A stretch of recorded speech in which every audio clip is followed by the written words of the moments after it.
Savor the Southwest, only don't savor these. These got pushed to the back of the fridge.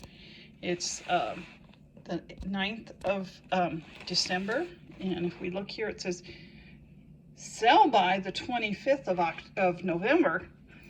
And yes, fungus can get fungus. Fungus can go moldy. Basically, these are compost. Don't try to clean off a moldy mushroom. I at least got very sick once from doing that. So don't put yourself through the pain that I went through.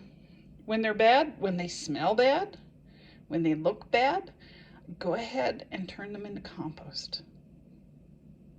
Just a quick tip from Savor the Southwest. Thanks for watching.